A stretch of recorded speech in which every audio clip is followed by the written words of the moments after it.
Hello lovely students, welcome back to my YouTube channel Ghalib's English School. If you are new to this channel, please consider to subscribe, like and share. Don't forget to hit the bell icon down below for all the updates.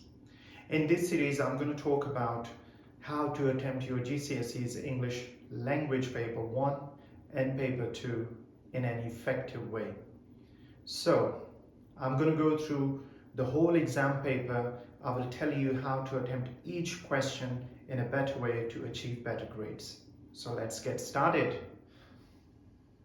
So let's begin with a brief introduction to English Paper 1, Exploration in Creative Reading and Writing. You are given 80 marks for this. Time allowed 1 hour 45 minutes. There are two sections. Section A, Reading. Section B, Writing. To begin with Section A, there is a text which you usually call as a source. It's a part of 20th or 21st century novel or story. You read the text or the source. Based on that, there are 4 questions to answer. That covers your 25% of GCSEs. And then we go to Section B, which is Writing. Either you have to write a picture description or you go for a narrative. Option is there, but it depends how you're going to choose and which one you're going to do. I would suggest most of the people go with picture description, but if you are good at imagination, like having a plot, you can create some characters in a very short time, why not? Give it a go. But you know your strengths and weaknesses, so it's your choice. After all, that's your GCSE's exam. That will cover your, again, 40 marks for this part, and it will cover your 25% of GCSEs.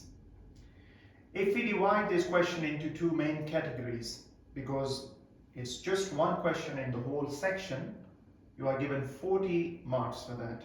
So to justify that, you need to understand certain rules. You need to understand certain things.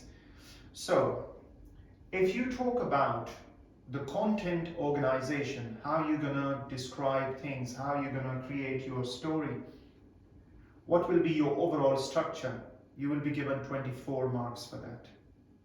And we also get 16 marks for language accuracy. So what does this language accuracy mean? Language accuracy basically covers your punctuation, your capitalization, your overall sentence structure. So that covers your language aspect. But if you talk about your content organization, that will cover your overall presentation. What language devices have you used in your writing? Whether it's simile, metaphor, onomatopoeia, alliteration, and so on. That depends on your practice. So it's not rocket science. You still got some time. So I would say, why not give it a go? So let's try it. So here we go, guys. Question number 1. This question will ask you to find some information or ideas from the first few lines of the actual source which you are given. This question carries only 4 marks and you are given 4 minutes to attempt. So you're not supposed to spend lots of time on that. So why not you just read through the text, whatever lines you are asked to do, for example, line number 1 to line number 7 or line number 6 to line number 12, something like that. So just have a look, read through it and identify 4 facts or 4 things which you are supposed to do. So that's question number 1. Very easy, very simple, and you don't need to spend much time on that. Because you have to do question number 2, 3 and 4, which is a bit of a challenge. So let's go to question number 2. So guys, here we go. Question number 2. Time allowed 8 minutes, marks 8. This question will ask you to analyze how writers use language. What does it mean? So writers use different techniques to make the language more effective. So how they use language to achieve effects and influence the readers. Effects means what you think about it as a reader or as an audience and what you feel about that when you read the description of something or whatever is in the source. So this question will ask you to analyze writer's use of language. So you are given 3 bullet points to answer. So you need to look at that and then read the text, annotate that, make some notes. For example, highlight it, underline the text. That's yours. Just spend some time, understand it, have a good comprehension of that, and then come back to these 3 bullet points. So in the first one is words and phrases. What type of words writer has used to achieve the effects and influence? So what do you include in these words and phrases? For example, what type of adjectives? Adjectives are descriptive words. The writer describes things with adjectives.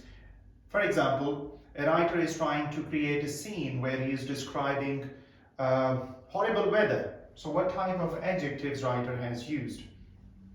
Then you will look at language features and techniques. What does these language features and techniques mean? For example, what you need to do, you need to look at, for example, similes and metaphors, onomatopoeia, alliteration, and all that. That will help you to create a scene where you can talk about writer's choice of language. And then third point, we will look at what you need to do. You need to understand that. So sentence form. Sentence form is really important. Whether writer has used short sentences or writer has used, for example, longer sentences. Sometimes writer use simple sentence, sometimes they use compound sentence, you know, where we use, for example, and, the, but, because, all these your conjunctions used to create that. And sometimes writer use very, for example, complex sentences. So you need to identify them and put them in your writing.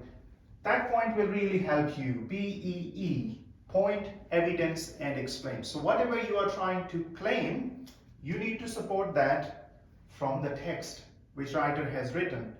So for example, you say, oh, the writer has created really big scene out of the use of words and phrases, where writer is using metaphors, where writer is using alliteration or onomatopoeia.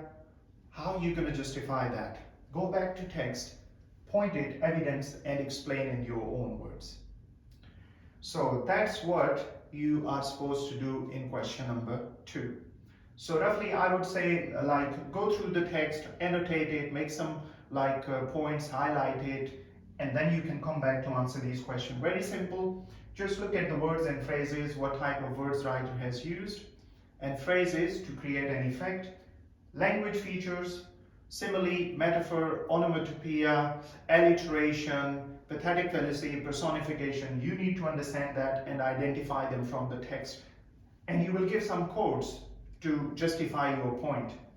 And finally, you will have a look at the sentence form, what type of sentence form writer has used.